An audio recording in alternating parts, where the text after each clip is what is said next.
Hello, everyone. It's Shabila Ramjawan coming to you from the Red Corner Show in Johannesburg, South Africa. It's the Red Corner Show's first birthday, as well as Women's Month. And I am celebrating 31 inspirational women from across the globe this August. Today, my guest on the show is Pastor Xana McCauley, who is the co-founder and chief operating officer of Hands of Compassion, a non-profit organization in South Africa. Hello, Pastor Xana McCauley. How are you doing? Very well, Shamila. Thank you for having me. It's only a pleasure. Thank you for accepting my invitation to come on the show. Sure. Such a pleasure. Pastor Xana, please tell the audience a little bit about yourself. Well, I'm a woman. I'm a wife, a mother, a pastor, a theologian, and an activist. So that is besides my job as the CEO and the COO and co-founder of Hands of Compassion. And that is one big job that you have. I am so impressed with the work that you do at Hands of Compassion. Please tell me, when did you start the organization and what made you start the nonprofit organization? Well, Hands of Compassion is a department of Rhema Bible Church. So the official birth of Hands of Compassion was in 1987. But the unofficial conversations that we had within the church, which I generally started, and my husband would also start at times, really started back in 1983 when I first joined Rhema. And there were conversations of racial justice and of economic justice in South Africa. You would remember that we were still in apartheid and things were getting really difficult for everybody. And it was culminating in a really hard, oppressive and repressive system. So those conversations were, so really the birth of Hands of Compassion probably started back in the early 80s.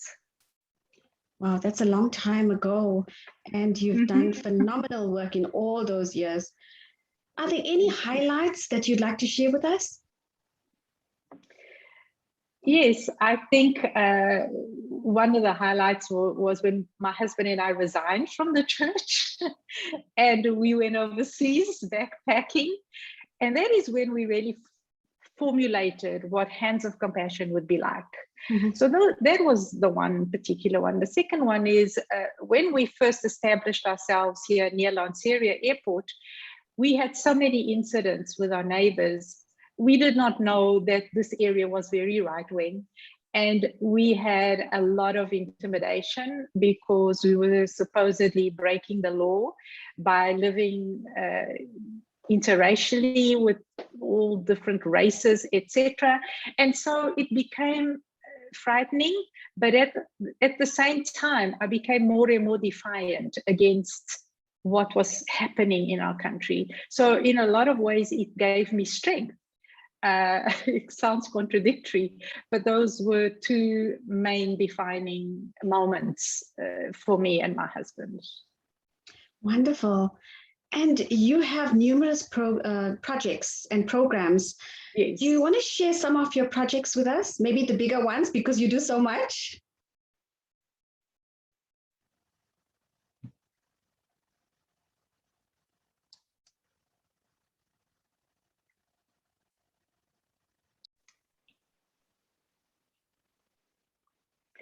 Well, some of the projects that we have here at Hands of Compassion, we got quite a lot of projects, so I'll just run through them briefly, and then I'll focus on the one that is the newest and the most exciting one at the moment for me. We have a registered children's home, and we house 36 kids. We also have a registered halfway house for substance abusers. And we house between 35 to 40 residents. We have a safe place for pregnant women. We have a number of projects relating to poverty alleviation, and we also connect on with the disaster management, which is an organization here in Gauteng. When there are disasters, whether it's floods or fires or whatever it is, we join hands with them and we work with them. We have a wonderful trainee chefs program, which is an old program that we've ran for many years. And it is a small program. We only managed to accommodate 4 trainees at a time, but it's been one of the most successful programs that we run, because just about everybody that's been through this trainee chefs program has managed to get jobs, and they are employed in the entertainment industry. I'm not quite sure what's happening since COVID hit, but they've really managed to sustain themselves and to really make careers out of the small beginning with us. We have a clinic on our premises, which the Department of Health runs, but we work together with them in the maintenance and groundskeeping, etc., etc. They serve 60 people per week. Per day, from all surrounding communities around us. We are near Lanseria Airport, as I said, so it's a little bit of a mixture. It's a peri-urban kind of a place, and so there are a lot of formal and informal settlements around us, which we manage to reach out and assist, especially with health. It is so important, and I'm really proud to say that the clinic is running vaccinations and registrations for vaccines, etc., etc., which is a really great help at this time for people that are older and they don't have resources and do not know how to access the app and get the correct information that is out there. So that is a great project that we run. As I said, I'm an activist. I've always been very involved in justice issues, whether it was racial or is or economic. But about 12, 13 years ago, I embarked in this gender equality project with my church and also at Hands of Compassion, where I started teaching and educating our leadership as well as our congregation on gender equity and gender-based violence. I then, because they heard about it, I managed to get some funding. And right now we are training 12 women from Alex, young women, younger than 30, 12 of them, we are training them in IT. And I purposefully decided that it would be women, because stereotypically IT is reserved for men. And so I decided I'm going to try and change this perception. So they presently being trained in Midrand, and then they get placed in IT companies where they continue their studying for another 11 months and hopefully get jobs there. Wow. So it is really a very exciting program. At the same time, we got, Shavila, you would know, our Freedom Cups program, which is so exciting for me. And in partnership with Princess D Cups, we have purchased, and through receiving funds as well, we've purchased a number of units of packs, which we then go into high schools and we teach young girls, students and learners about these products. South Africa sees a lot of women, a lot of young girls missing school because of their periods. And this just has such an amazing, horrible domino effect onto the girls, to the point of where they fall out of school, they become pregnant, they give up their studies, they don't achieve what their dreams were. On top of it, due to the poverty levels, we also see that hygienic products are the last in the in the shopping list of a household that's struggling financially. So these freedom cups, or that Shamila and I work with, and Shamila manages to help me and direct me on it, are products that last for 10 years. They're not disposable. They don't have to be disposed of. They don't have to be burnt, and they really are an incredible empowerment tool to young girls that have to continue to go to school, and they're no longer dependent on disposable, hygienic, anything's products. So it is an empowerment tool. We see the girls excited about it. They talk to other girls about it when we go from one school to the other school. It seems like the word is spreading, and I just get so encouraged to hear how it's changed their lives and their school life, and hopefully their education as well. So I'm hoping that these young girls will go through matric and tertiary education, knowing that they're okay, knowing that they can use this product for the next 10 years, and that they will be safe, and they will never have to go through embarrassing situations, and that they don't have to miss school. And that is, to me, it just brightens my day every time a school invites us to come. Yeah. Wonderful. You're doing such amazing work, Pastor Xana, and I'm so proud to be associated and working with you, because I know you changing the lives of so many people. You're working so closely with the community in terms of medical services, providing your premises to have that clinic for people to come across and be treated and cared for. And your program, what I'm interested in is the chef's trainee program. That is awesome. Yeah. Yes, we basically just invite anybody they have to be younger than 35, and they apply and they live with us, because we all live together in these premises, and they go through a bit of an assessment. For the first month, we assess their commitment to becoming a chef, and then we enroll them with intake. So they're studying through correspondence while they're doing their practical with us here. We generally house about 100 people. And so they have to prepare the meals, and they have to present the meals nicely for us. It's not just throwing food in the pot and cooking. Mm-hmm. They have to practice what they're learning with us. Yes, yes. And we then, once they finish their studies, we go around to Glenburn Lodge, Lanseria Airport Restaurant, culinary, and we just ask, because we've been in this area for so long, they know of our presence, we ask, can you please have a little internship of 2 weeks or a month, so that our trainees learn more of what it's going to be like out in a restaurant situation. And we have such cooperation from everyone around us. So yeah, it's great. It's a lovely project. Amazing work.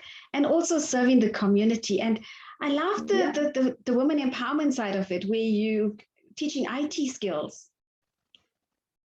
Yeah. We've joined with another company who does training of people in IT, and this particular person is from our church. He's a member of our church. He's no longer with this company, but he introduced us to the company, and we've just continued. We asked for funding, and we were granted the funding, and we basically said we really feel that we would like to empower women.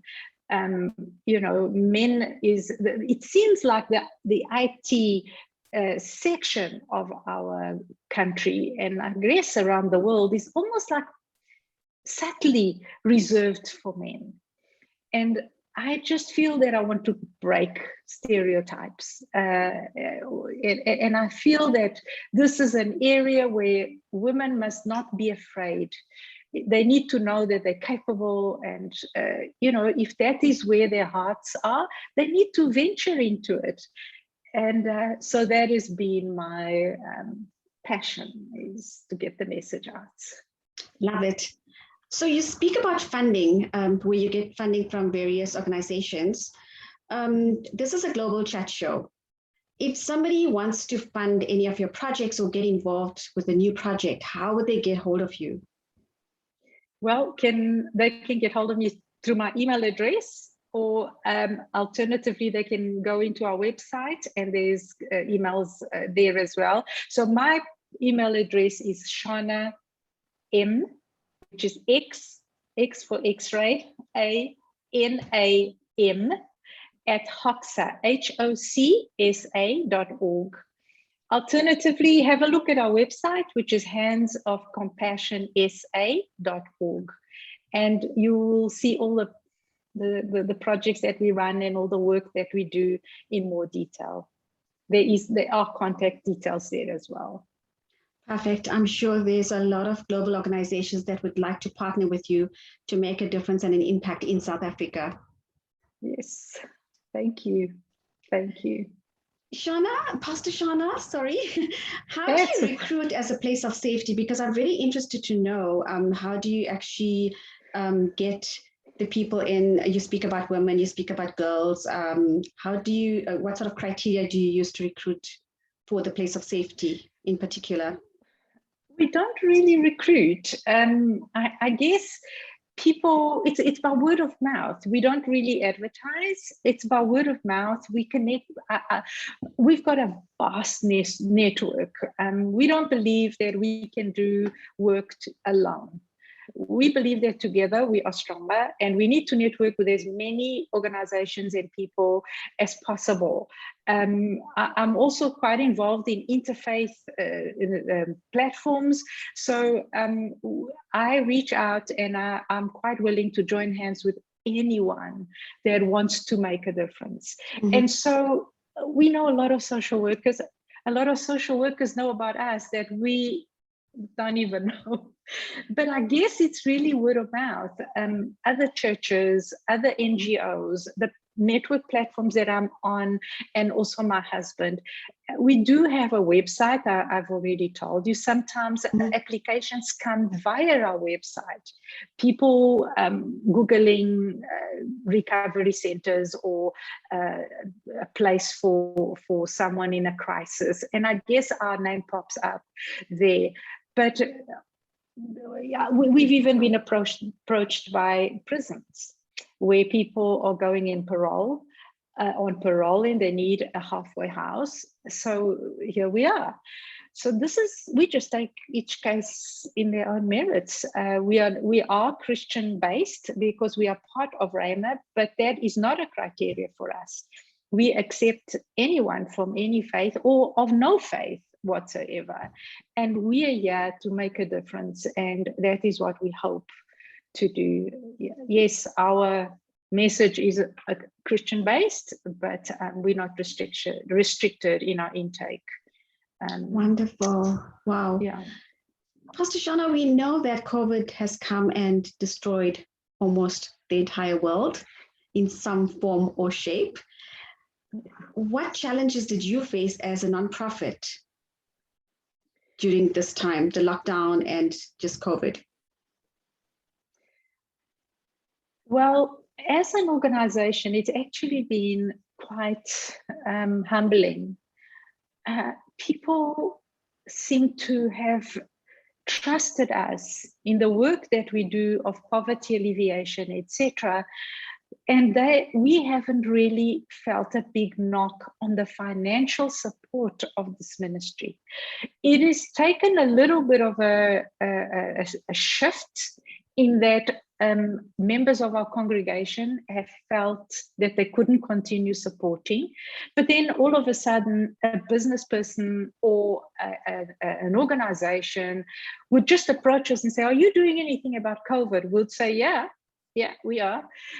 We've basically shifted from running your soup kitchens to actually sending e-vouchers to people's phones so that they could in turn go shopping, because we couldn't have the gathering, remember, during lockdown, and we're still not supposed to have too much gathering. So we somehow changed the way we are assisting people with food, etc., etc. And so I guess, again, word got around that we are doing something different, and we are helping and touching people's lives personally. And so the funding just came as we approached organizations. They said, how do you run this? A, B, C, and D, and how do you work out under COVID? And as we explained it, they felt that it was good enough. We've got very good report back systems in place. I've got a financial background myself.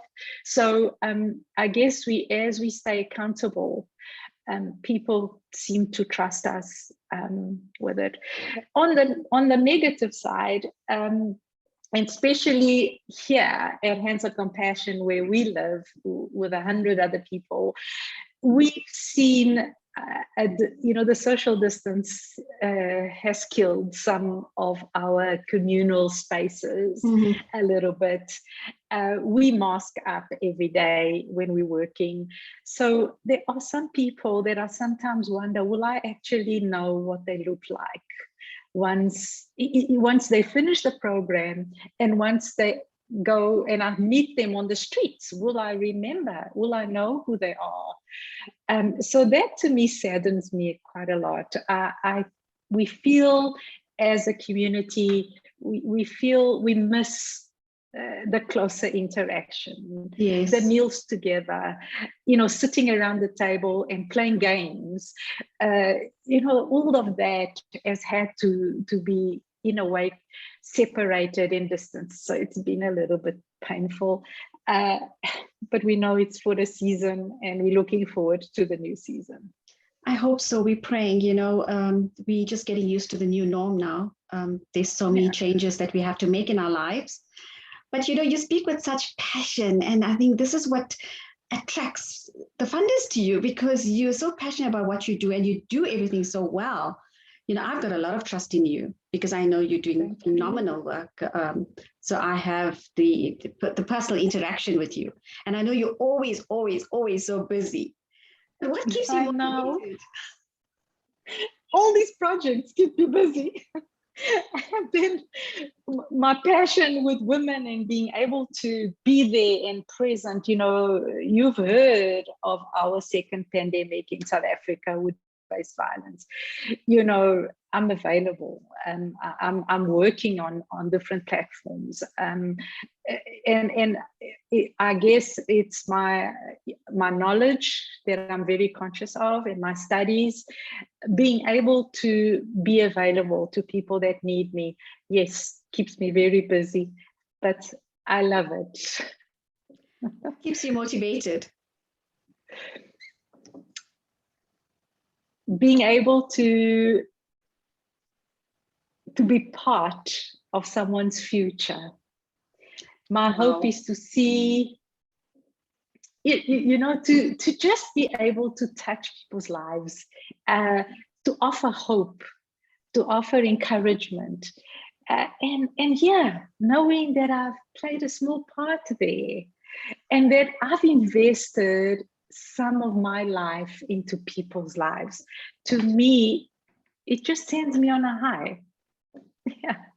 You're doing such a great job, and you're not just touching lives on a small time basis. You are doing a major, major life shift in people's lives. So thank you for that. I really applaud you for that.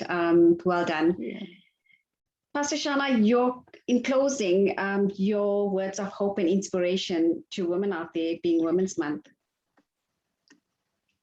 So my hope is that we as women will deconstruct culture and religious notions about women, that we are weak and we are not capable, that we learn to believe in ourselves, to speak up, and to speak out against violence that is thrown at us every day in one form or another. Also, the hope that we learn to support and strengthen one another as women. You know, the understanding that we are not one another's competitors or enemies, but we're struggling against the system of patriarchal, which keeps us oppressed. And it causes so much harm to our personal lives, our mental health, our physical health, our spiritual health. Mm-hmm. It causes harm to our families, our places of worship, our society, our economy. And I just have this hope that one day women and men just everywhere will embrace this truth that women's rights are human rights, and we need to work together. And I'm just hoping that I will be able to see a glimpse of shift. I guess we are shifting already, mm-hmm. but sometimes it seems we're taking steps back, and the COVID has definitely caused regression. Yes, in the progress we had made in bringing equity amongst the world, amongst mm-hmm. the genders. And I'm hoping that when, even during COVID, I'm working towards gaining another step forward again. And those are my hopes. And I hope that this conversation inspires women and men to just take a look again at our cultures, at our beliefs, and just look one more time, what is it that we are doing to one another if we do not accept that we have been created by the Creator equally? Equally, I love that word. We're going to end there. Thank you, Pastor Xana McCauley, for chatting to me on the Red Corner Show. Such an inspirational person doing amazing work in South Africa, one of the biggest non-profit organizations, Hands of Compassion. If you would like to fund any of her projects, please be in touch with her, and your money will be well spent. We know that. Pastor, thank you very Xana, much. Thank you for everything that you do. Thank you. Take care. Bye. Bye.